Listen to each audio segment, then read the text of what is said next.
How to Beat Anxiety, a story on facing fear. Does blinding sunlight or profound darkness truly harbor fear? Have you ever felt imprisoned by invisible anxieties, by fears you never truly dared to confront? And might a sudden, jarring shock be the key to liberating the soul from the shackles of trepidation? These questions often linger in the quiet corners of our minds, waiting for a moment of crisis to bring them to the forefront. This is a poignant tale of courage and unwavering faith, commencing with the fateful sea voyage of the mighty Sultan of Dubai. It was a bright morning, the sky painted with soft blue strokes, and the sea lay calm, like a sleeping giant, brimming with deceptive tranquility. Everyone on board was filled with palpable excitement, save for one. Among the Sultan's most trusted courtiers was a man named Zion, noble in his status, yet never having set foot on a ship before. An invisible fear had already begun to gnaw at his mind, long before the journey even commenced. As the familiar land gradually disappeared from view and the waves began to swell higher, Zion's face drained of all color. His hands trembled uncontrollably, and swiftly, an overwhelming panic gripped him like an unyielding vice. He began to shriek hysterically, clutching desperately at the wooden deck, crying out wildly that they would all perish. His cries were loud, almost feral, and no amount of calming words or comforting embraces could soothe his escalating terror. Zion's profound fear transformed the entire voyage into a living nightmare. For 2 agonizing days and nights, Zion neither ate nor slept. The ship's crew became utterly exhausted. The other courtiers grew increasingly irritated by his constant wailing. The Sultan, who had initially been thrilled for his grand sea adventure, now sat worried and deeply unsure. Should we return to port? He pondered aloud, his brow furrowed with concern.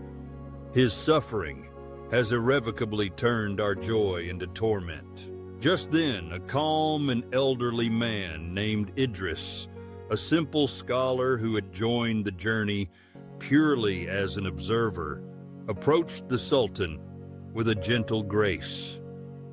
"Your Highness," he began, bowing respectfully, "if you grant me permission to act in my own way, without interference or questions, I can bring an end to this misery." The Sultan, caught between desperation and a flicker of newfound hope, readily agreed. "Do what you must, and if you succeed, you shall be rewarded beyond measure."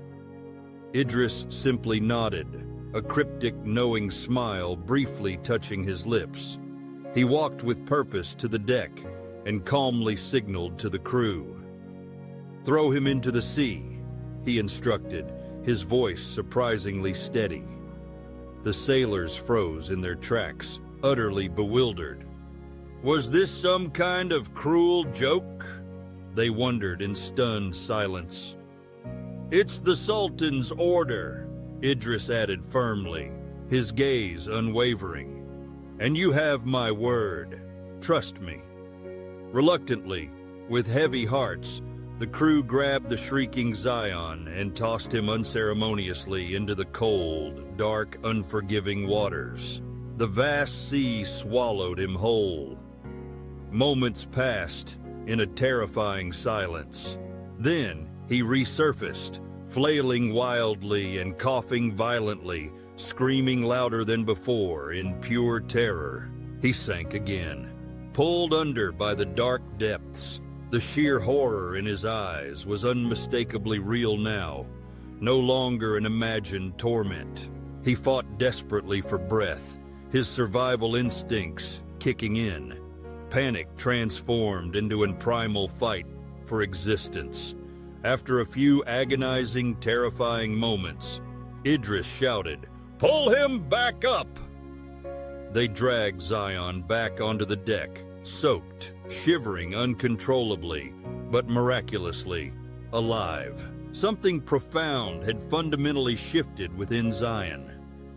The man who had once screamed at the gentle sway of the ship now lay silently, clinging desperately to the wooden deck as if it were his ultimate savior. He muttered, his voice hoarse with relief, "Thank God, solid wood." From that precise moment onward, Zion remained remarkably calm. He ate, he slept soundly, and he even managed to smile. A genuine expression of peace. The sea remained exactly the same, but his crippling fear had been miraculously transformed.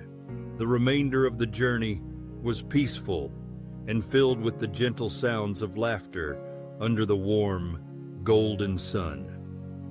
When the ship finally returned to port, the Sultan made sure to seek out Idris. "How did you know?" he asked, a mixture of awe and curiosity in his voice that by throwing him into the sea, he would find peace. Idris smiled, a touch of sadness lingering in his eyes. "Because I once did the very same thing with my own heart." He looked out at the boundless sea. "Many years ago, I loved my wife deeply, with every fiber of my being, but I was tragically crippled by the overwhelming fear of losing her. I clung to her so tightly, so possessively. I suffocated her with my incessant anxiety, my constant questions, my corrosive doubts, and my uncontrolled anger. She finally left me, unable to bear it any longer. That profound emptiness, that deafening silence, it was my own personal drowning. Only when I was utterly alone, truly adrift, did I realize how precious her presence had truly been. I promised myself in the heavens that I would change, fundamentally. And by God's boundless grace, she eventually returned.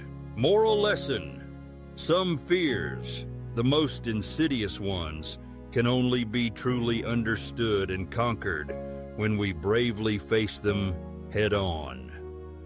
Until Zion tasted the harsh saltiness and terror of the open sea, he could never truly comprehend the profound safety and stability of the ship's deck. Fear, far too often, grows exponentially stronger and more monstrous in our vivid imaginations than it ever is in the cold light of reality. When we consciously avoid confronting our fears, they gain a suffocating control over us, spawning panic, gnawing doubt, and profound emotional turmoil. But the very moment we dare to confront our fears directly, with unwavering courage, we begin to truly understand their actual size and inherent nature.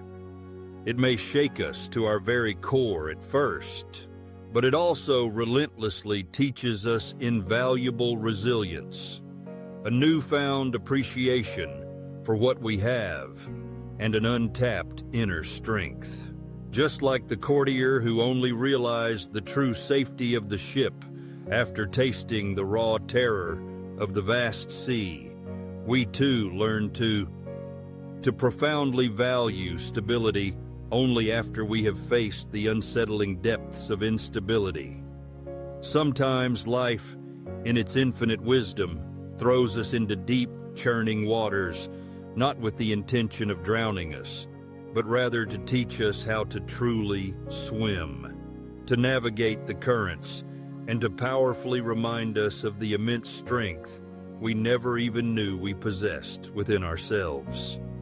If this deeply moving story has resonated within your heart, and ignited a spark of inspiration within your spirit, please do not hesitate to show your appreciation by liking, sharing this transformative story, and subscribing to our channel.